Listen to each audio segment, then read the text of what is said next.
Assalamualaikum warahmatullahi wabarakatuh. Saya pengawas sekolah Kabupaten Batanghari Super Tangguh, yaitu Ibu Lena Yespita SPD, akan melaksanakan supervisi dan observasi terhadap kepala sekolah melalui PMM dengan pemanfaatan komunitas belajar di SD 34/1 Teratai, di mana Ibu Rini Astuti SPD MPD selaku kepala sekolah akan mempresentasikan program sekolah pada komunitas belajar. Yuk kita saksikan bersama-sama. Soal refleksi dengan cara metode inovatif dengan coaching dan jurnal refleksi. Nah, itu melalui data capaian rapor pendidikan di mana nilai kualitas pembelajaran kita mengalami penurunan. Kemarin sudah disampaikan juga di kegiatan kunjungan fasilitator, ya kan, bahwa kita kualitas pembelajaran itu menurun 6,67%. Nah, bagaimana mengambil program teknik supervisi dengan coaching dan jurnal refleksi. Kemudian tujuannya supaya kepala sekolah dan pendidik bersama-sama untuk mempelajari metode pembelajaran interaktif sebagai bagian dari kualitas pembelajaran. Nah, ini topik pembahasan, ada rumusan masalah, kemudian ada studi kasus, kemudian bagaimana solusi dan penyelesaian, dan terakhir kesimpulan. Nah, rumusan masalahnya yang pertama yaitu supervisi dianggap tidak penting dan masih dipandang formalitas. Kemudian supervisi pembelajaran juga harus memberdayakan guru secara reflektif. Jadi kemarin kita untuk observasi pembelajaran di kelas itu belum kita laksanakan, ya, karena kita kebetulan jadwal itu kegiatan saling bekejar-kejaran, sehingga kita jadwalnya yang sudah ditentukan kemarin ada hari Senin, kemudian hari Selasa, Rabu, Kamis, Jumat, ya, minggu di bulan Agustus harusnya kita sudah selesai, tapi karena kita ada kegiatan yang saling bekejar-kejaran sehingga kita tidak dapat melaksanakan itu. Nah, rencananya besok Senin itu dianggap sepele, ya, dianggap biasa saja tanpa memahami apa inti tujuan dari supervisi itu sendiri. Ini Pak Ilham di itu turun. Nah, solusi dan penyelesaian dari kasus yang terjadi ini salah satunya kita membangun kepercayaan antara kepala sekolah dan guru. Jadi kita saling percaya satu sama lain. Jadi tidak ada dusta di antara kita, ya kan? Kita ambil kesepakatannya bagaimana, maunya bagaimana, baiknya bagaimana untuk kegiatan supervisi, karena itu tagihan. Saya sebagai kepala sekolah disupervisi kembali oleh pengawas pendamping, yaitu Ibu Lena, dari mulai supervisi administrasi hingga supervisi. Nah, ini salah satunya nih, bagaimana saya memberikan informasi kepada Bapak Ibu guru terkait program yang akan saya lakukan, bagaimana peningkatan kualitas pembelajaran kita ini bisa mengalami kenaikan nanti dibuktikan dengan hasil AMBK dan Sulingjar di tahun 2024. Capaiannya itu. Jadi kalau tidak kita bersama-sama, siapa lagi? Jadi yang rendah-rendah kemarin kita sudah sama-sama. Bapak Ibu tolong dicek lagi di akunnya masing-masing, sudah tahu belum PMM-nya dengan kinerja, kan ada di atas itu, kemarin sudah kita bahas ya di pertemuan sebelumnya. Kita sinkronkan PMM dengan kinerja. Nah, itu untuk melihat sejauh mana permasalahan yang Bapak Ibu hadapi. Kemudian yang keempat, nanti akan ada coaching pra-observasi dan pasca supervisi. Nah, ini bisa didengarkan sebentar. Nah,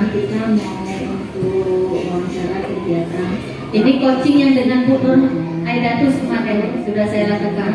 Ini contoh. Karena sesuai yang disepakati kemarin kan saya bukan selasa Jalannya, pembelajarannya, pembelajarannya kami ambil matematika dengan materi nilai 4 yang kira-kira nanti ketika kami observasi bagian apa yang ingin saya jawabnya, pertanyaannya dari pertanyaan itu, atau guru bidang studi boleh juga. Fase A itu kelas 1 dan kelas 2. Nanti fase B 1 orang, fase C 1 orang. Ayo silakan, siapa yang mau fase A? Ayo tegak. Assalamualaikum warahmatullahi wabarakatuh. Waalaikumsalam. Jenis kegiatan belajar yang telah berlangsung yang dilaksanakan para peserta didik yang saya lakukan sebelum belajar, saya membaca surah pendek terlebih dahulu agar anak terbiasa ketika ini sholat fardu sudah hafal surah pendek. Lanjutlah dua itu kan Kegiatan pembelajaran. ada kejadian apa kira-kira dari mulai proses pembelajaran itu? Tentang surah tadi ya? Tidak ada kejadian Bu, anak mengikuti apa yang saya perintahkan untuk membaca surah pendek. Lanjut.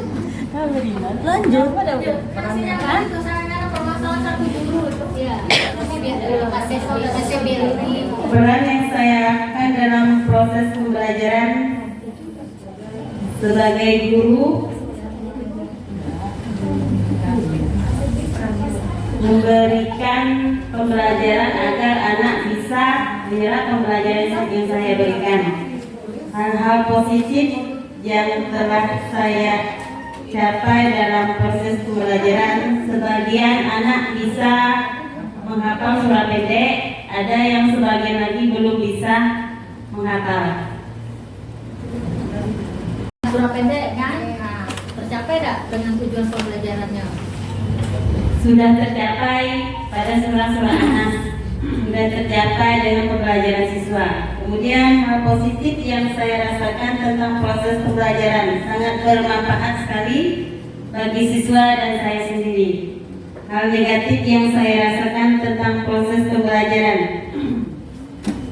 Bagaimana dengan anak-anaknya? Ya kan?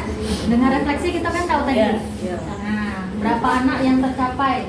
Oh ternyata anak yang merangkai tidak bisa. Oh hafalannya sekian persen anak yang bisa. Berarti apa yang harus kita lakukan? Tadi dengan Bupat mengatakan bahwa akan dilakukan pembiasaan terus menerus. Jadi kalau terus menerus bakalan nanti bisa anak tuh. Nah itu tadi caranya kan, hasil yang dilakukan. Nah manfaatnya kita dengan refleksi itu bisa tahu apa? Kita bisa mengetahui kelemahan siswa, mana yang siswa ya, kelebihan dan kekurangan siswa tersebut. Kekurangan guru bagaimana? Kekurangan guru juga Bu, dengan adanya refleksi ini saya bisa mengoreksi apa yang kurang dari saya dan kekurangan dari siswa. Oke, tepuk tangan dulu ini dari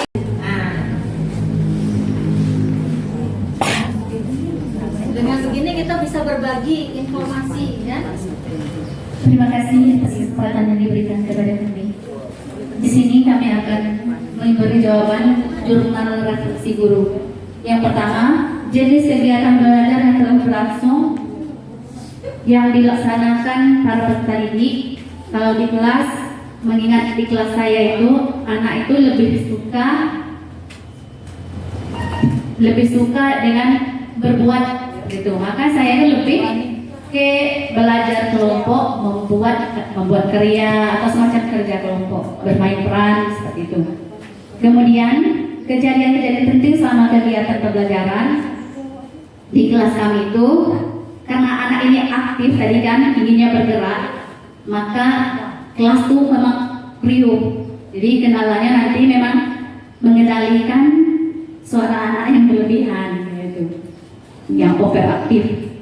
Peran yang saya lakukan dalam proses pembelajaran itu sebagai pembimbing, hal-hal positif keberhasilan yang telah saya capai dalam proses pembelajaran, yang mana siswa bisa berkolaborasi dengan temannya sehingga dapat menyelesaikan tugas yang saya berikan. Kemudian kualitas pembelajaran yang telah berlangsung bisa mencapai target yang saya inginkan, walaupun tidak 100% itu. Kemudian capaian siswa dibandingkan dengan tujuan pelajaran yang dicapai sebelum dan setelah mengikuti pelajaran bisa berhasil sekitar 80%. Kemudian hal positif yang saya rasakan tentang proses pembelajaran ini bisa meningkat kerjasama siswa, keaktifan siswa, dia bisa berkolaborasi baik dengan temannya. Kemudian hal negatif yang saya rasakan tentang proses pembelajaran yaitu nanti sulitnya mengendalikan beberapa siswa yang memang agak susah dikendalikan seperti itu. Kemudian materi atau kemampuan yang saya rasakan sulit untuk mentransfer di kelas saya. Kalau pembelajaran matematika yang sifatnya umum itu mudah diterap anak. Cuma kesalahannya di sini, kendalanya itu lebih ke kepribadiannya, yang mana anak itu kan sering mencemoohkan temannya, menyebut-nyebut yang tidak disenangi temannya, memanggil nama temannya yang tidak baik, lebih ke akhlaknya. Kemudian hal-hal yang seharusnya saya lakukan, yaitu tadi sesuai dengan kekurangannya, lebih membina akhlaknya. Bagaimana supaya tidak terus-terusan melakukan atau menghina, mengejek temannya. Namun hal-hal yang akan saya lakukan pada pertemuan pembelajaran berikutnya, terus untuk memberi tahu kepada anak, menyampaikan kepada anak bahwa hal-hal yang dilakukan seperti itu tidaklah benar. Bagaimana yang seharusnya bertindak sebagai siswa yang akhlaknya baik, seperti itu.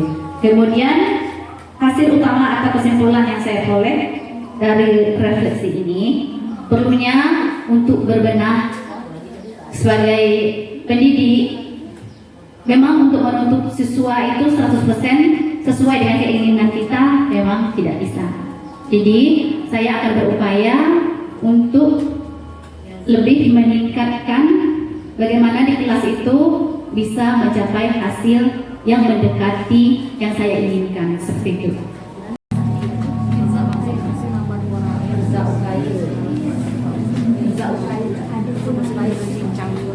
Oke, jadi sudah kita dengarkan bersama-sama, itu adalah contoh ya Bapak Ibu. Contoh jurnal refleksi yang nanti akan Bapak Ibu isi setelah proses pembelajaran.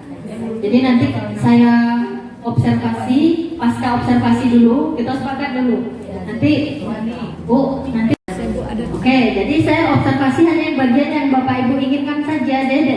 Saya tidak mengobservasi yang lain. Jadi misalnya bagian ini Bu, kayak Bu Nur tadi, dia ambil disiplin positif. Jadi saya melihat bagaimana penerapan disiplin positif di proses pembelajaran yang Bu Nur lakukan. Nah itu yang saya amati. Kemudian baru pasca observasi, ialah Bapak Ibu melakukan jurnal refleksi ini. Bapak Ibu isi kekurangan dan kelemahan, kemudian apa rencana tindak lanjut yang Bapak Ibu akan lakukan. Jadi dengan jurnal refleksi ini salah satu program yang ingin saya lakukan supaya proses kualitas pembelajaran di sekolah kita meningkat kembali, karena kemarin mengalami penurunan. Jadi mudah-mudahan dengan program ini ya kalau tercapai 100% tadi kan belum tentu, tetapi kita ada upaya, usaha bagaimana cara untuk meningkatkan kualitas pembelajaran dengan cara kita berefleksi dari proses pembelajaran sehingga pembelajaran kedepannya akan lebih baik lagi. Mungkin inilah Bapak Ibu kegiatan observasi kinerja saya dalam menerapkan bagaimana rencana program sekolah yang akan diterapkan kepada Bapak Ibu guru semua yang ada di SD 34 Teratai, dan ini berdasarkan program ini saya buat berdasarkan hasil capaian di rapor pendidikan. Mungkin hanya ini yang dapat saya sampaikan. Saya akhiri, wabillahi taufiq wal hidayah. Wassalamualaikum warahmatullahi wabarakatuh.